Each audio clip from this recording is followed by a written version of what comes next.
नमस्ते, मैं डॉक्टर शारिका रॉय। आज फिर एक ऐसे टॉपिक पे बात करने जा रही हूँ जो जिसका सवाल लेकर बहुत सारे पेशेंट्स आते हैं क्लिनिक में कि क्या सिजेरियन के बाद नॉर्मल डिलीवरी हो सकता है। यस, मेरा जवाब यही रहेगा।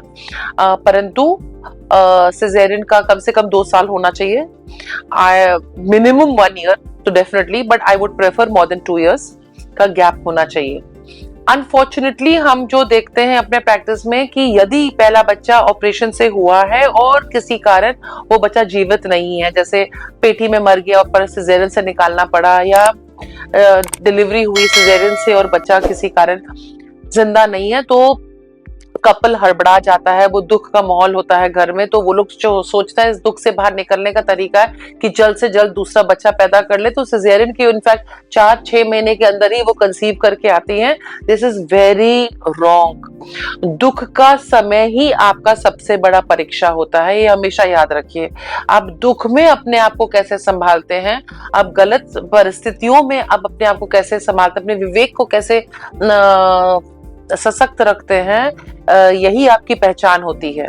तो यदि सिजेरियन से आपका बच्चा हुआ, ये आप सबसे निवेदन है कि कम से कम, even if you don't want a normal delivery, you please keep at least 2 साल का आपको गैप जरूर देना चाहिए, क्योंकि नहीं भी आपको नॉर्मल चाहिए। अगर इतना जल्दी 3 महीना 4 महीने के अंदर लोग प्रेग्नेंट होके आ रहा है सिजेरियन के बाद, विच इज सो डिस्गस्टिंग।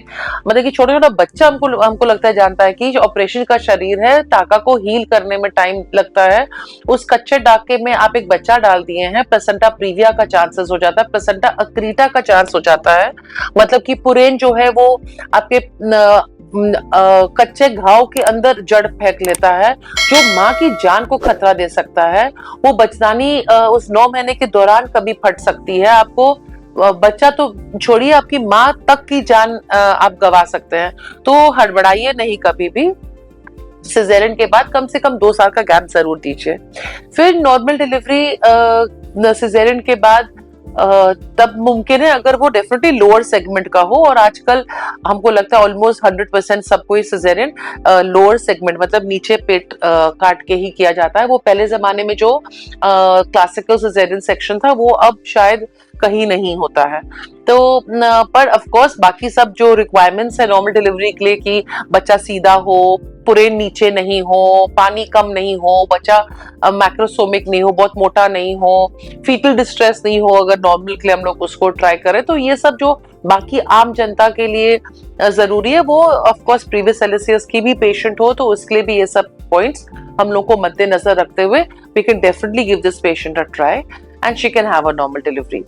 एक और प्रश्न जो बहुत लोग पूछता है कि मैम मेरा बच्चा इलाज के बाद हुआ है, 7 साल हो गया शादी को, 15 साल हो गया शादी को, क्या मेरा बच्चा नॉर्मल डिलीवरी से हो सकता है? आईवीएफ का बच्चा है, क्या आईवीएफ के बच्चे नॉर्मल हो सकते हैं? ऑफ कोर्स, क्यों नहीं हो सकते आईवीएफ के बच्चे। परंतु सब जगह आईवीएफ के बच्चों को सिजेरियन इसलिए किया जाता है because they are very very expensive, और एकदम नहीं पता कि अगर मान लो फ्रीक केस 1 in 100 अगर ये बच्चा नॉर्मल डिलीवरी के दौरान, बिकॉज नॉर्मल डिलीवरी अनप्रिडिक्टेबल होती है, नो मैटर आप कितना भी आप विजिलेंट रहिए, नो मैटर आप कितना भी मेहनत कीजिए, आप अपने 2 के बदले में आप 8 आंख उसके ऊपर लगाइए। थिंग्स लाइक कॉर्ड प्रोलैप्स, ये किसी के हाथ में नहीं है, किसी के हाथ में नहीं है।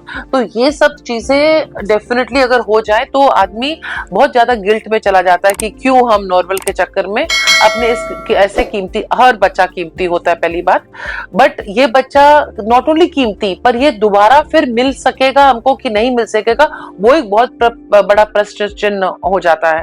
तो इसीलिए लोग यूजुअली नॉर्मल डिलीवरी इसको अवॉइड करता है, एक सेफ वे बोलता है कि सिजेरियन से ये बच्चा निकाल के हम लोग let's play safe. But yes, ऐसी बात नहीं है कि हम आईवीएफ के बच्चों को हम नॉर्मल डिलीवरी से नहीं निकाल सकते हैं। जुड़वा बच्चे में नॉर्मल हो सकता है कि नहीं हो सकता? अगेन यस, जुड़वा बच्चे में भी होता है नॉर्मल। इनफैक्ट हम लोग के यहाँ 4 बच्चे क्वाड्रिप्लेट्स थे, वो भी नॉर्मल डिलीवरी से हुए। अगेन बशर्ते पहला बच्चा जो होना चाहिए वो सर के बल होना चाहिए। अगर पहला बच्चा उल्टा है तो रिस्क फॉर नॉर्मल डिलीवरी बढ़ जाती है, तो उसमें हम लोग यूजुअली एडवाइस करते हैं कि caesarean is a safer and better option for the patient.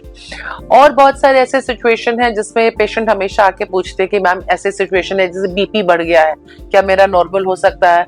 मेरा लिवर बढ़ा हुआ है, जैसे एसजीबीटी बढ़ा हुआ है, उसमें क्या नॉर्मल हो सकता है?